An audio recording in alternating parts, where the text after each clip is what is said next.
Lina était une jeune fille de 17 ans, douce et belle, avec un regard qui portait en lui la tendresse d'un monde encore pur. Elle vivait avec sa mère dans un petit appartement d'un quartier populaire en banlieue européenne, là où les murs parlent de survie et les rues racontent des histoires qu'on préfère souvent oublier. Sa mère, Fatou, femme de courage, d'origine africaine, travaillait comme aide-soignante dans un centre pour personnes âgées. Chaque matin, elle partait à l'aube, les mains pleines d'espoir et le cœur chargé d'inquiétude pour l'avenir de sa fille unique. Elle répétait sans cesse. « Ma fille, ici ou ailleurs, ce n'est pas l'endroit qui fait ton destin, c'est ce que tu choisis de devenir. » Mais Lina rêvait d'un ailleurs.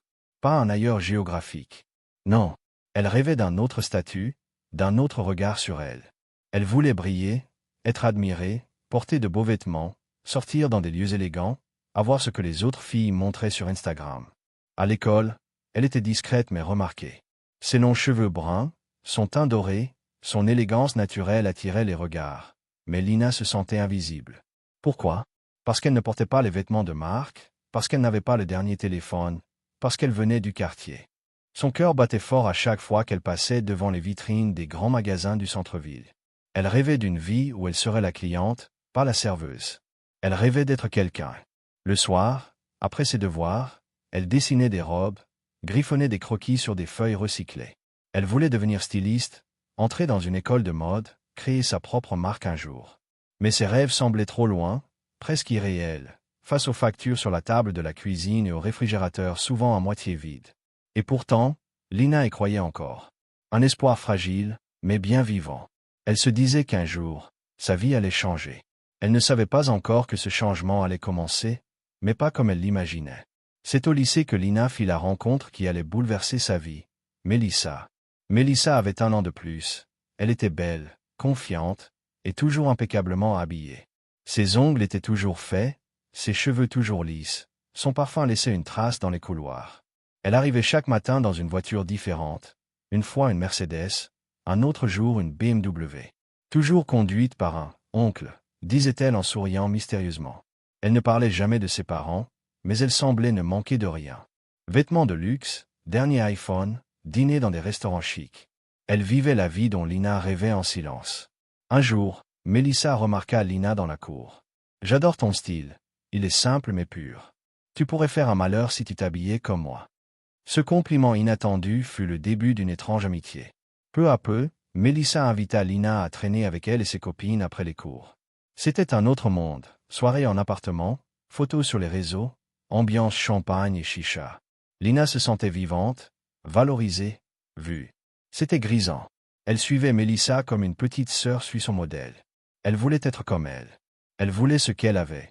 La beauté affirmée, la liberté, les regards d'admiration. Et surtout, l'argent. Mélissa devenait peu à peu son mentor, sa confidente, son guide. Tu as du potentiel, Lina. Toi aussi tu peux avoir cette vie. Faut juste que tu ouvres les yeux. Le monde appartient aux audacieuses. Lina commença à changer. Elle s'éloigna de ses anciennes amies, évita les remarques de sa mère, et se concentra sur cette vie qu'elle croyait enfin à sa portée. Elle se maquilla davantage, publia des photos plus osées, accepta les sorties nocturnes, malgré les avertissements de sa conscience. Mais ce qu'elle ignorait, c'est que derrière les paillettes et les sourires, Mélissa cachait un monde beaucoup plus sombre. Un monde où les apparences sont des pièges, et où l'on devient vite une proie, sans même s'en rendre compte. Plus les semaines passaient, plus Lina était obsédée. Obsédée par la vie de Mélissa, par ses vêtements, ses bijoux, ses voyages éclairs dans des villes comme Milan, Barcelone ou Dubaï. Elle disait toujours que c'était, pour le fun, un petit break, un week-end entre filles. Mais comment une fille de 18 ans sans parents riches pouvait-elle se permettre une telle vie? Quand Lina posait des questions, Mélissa éludait, ou répondait avec des phrases vagues. J'ai mes contacts. Je rends des services, je gagne bien. T'as juste à être jolie et maligne, c'est tout. Lina, d'abord intriguée, finit par devenir fascinée, puis envieuse, puis déterminée. Elle voulait cette vie. Plus de galères, plus de frustration. Elle voulait sortir de l'ombre. Elle voulait être quelqu'un. Un jour, alors que sa mère venait encore de repousser l'idée d'acheter de nouveaux vêtements à crédit, Lina s'enferma dans sa chambre, les larmes aux yeux. Elle regarda son reflet dans le miroir. Elle ne se voyait plus comme une fille pleine de rêves, mais comme une fille sans avenir, bloquée dans une vie sans issue. C'est ce soir-là que Mélissa lui proposa quelque chose. Écoute Lina, tu veux vraiment changer de vie? Tu veux arrêter de galérer pour un jean ou pour manger au resto?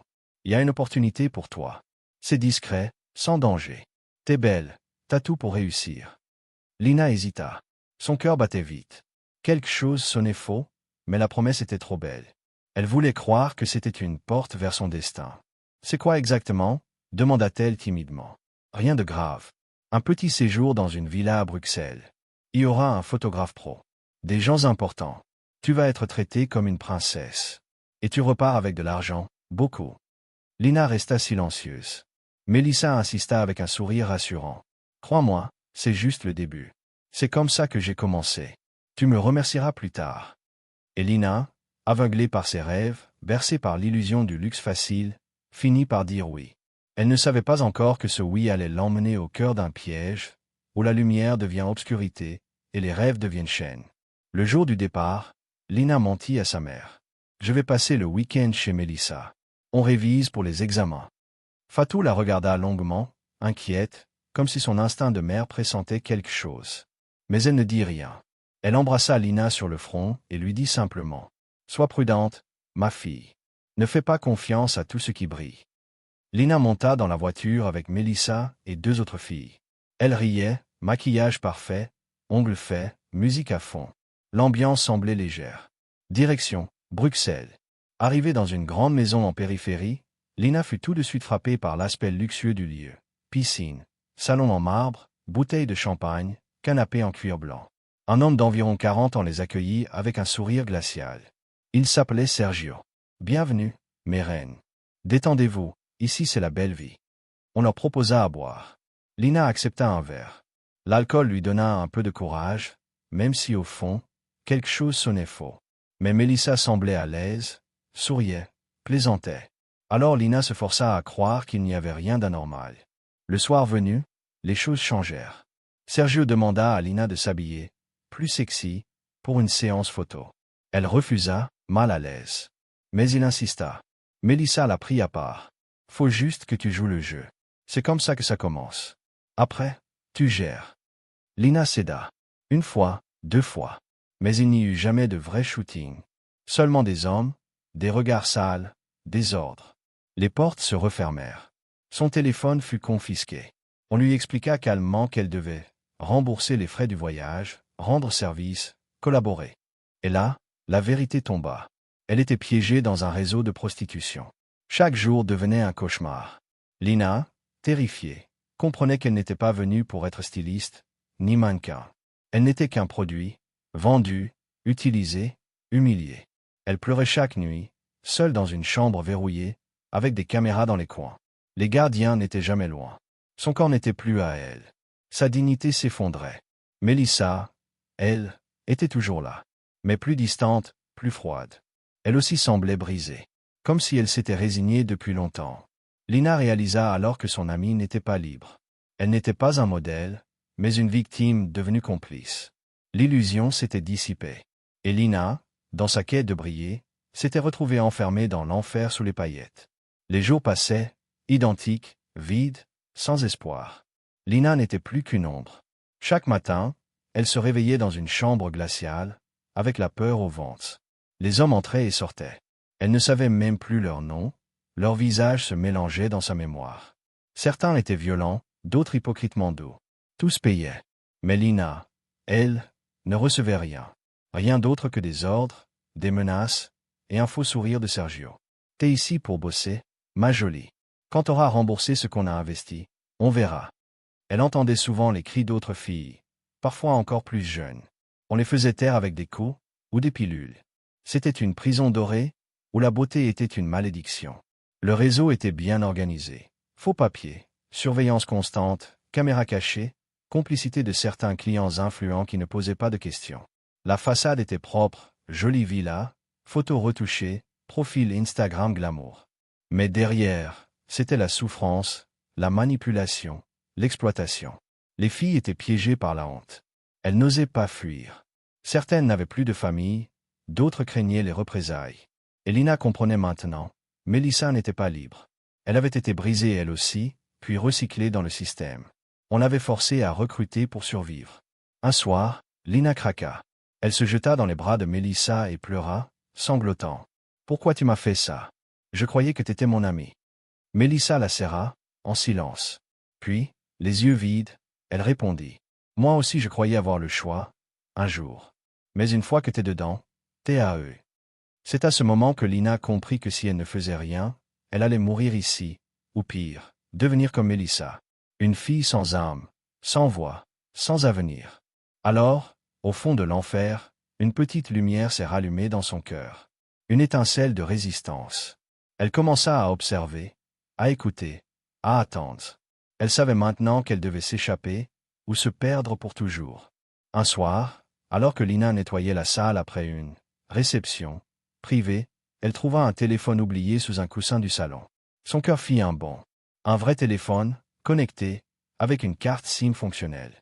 Elle le prit discrètement, les mains tremblantes, et courut se réfugier dans la salle de bain. Elle verrouilla la porte et, pour la première fois depuis des semaines, entendit la tonalité d'un appel.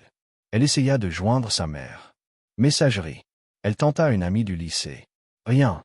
Puis elle se souvint d'un numéro que sa mère lui avait toujours demandé de retenir. Celui d'une tante en France, une femme qu'elle n'avait pas vue depuis des années, mais qui travaillait dans le social. « Allô? Tata? C'est moi, c'est Lina. Aide-moi. Je suis prisonnière, à Bruxelles. » Elle n'eut pas le temps d'en dire plus. La ligne coupa. Le téléphone avait été géolocalisé. Une alarme mentale s'enclencha. Elle avait pris un risque immense. Mais elle avait laissé une trace. Le lendemain, Sergio entra dans sa chambre, furieux. Il l'accusa d'avoir volé quelque chose. Mais il n'avait pas encore de preuves. Lina joua la comédie. Sourire faux. Regard vide. Comme si elle avait été brisée. Il finit par la croire. Pendant ce temps, sa tante, affolée, alerta les autorités françaises. Elle contacta une ONG spécialisée dans la traite des êtres humains. Très vite, un signalement fut lancé. Et surtout, l'adresse de la villa fut transmise à Interpol. Quelques jours plus tard, à l'aube, alors que Lina pensait avoir été découverte, un bruit sourd résonna dans la maison. Des cris, des coups, des portes enfoncées. Police. Ne bougez plus. Lina se figea. Des agents armés envahirent les lieux. Elle entendit les hommes crier, des filles pleurer, des chaînes tomber au sol. Puis une femme en uniforme s'approcha d'elle doucement. « Tu es Lina? Tu es en sécurité maintenant. » Lina s'effondra dans ses bras. Elle n'était plus seule. Elle était vivante. Lina fut conduite dans un centre d'accueil spécialisé pour les victimes de traite humaine. Tout était flou. Elle était libre, mais brisée. Son corps était sauvé, mais son âme, elle, portait des cicatrices profondes. Elle passait ses journées à dormir, pleurer, repenser à tout ce qu'elle avait vécu. Chaque regard d'homme la mettait en alerte. Chaque bruit de porte la faisait sursauter.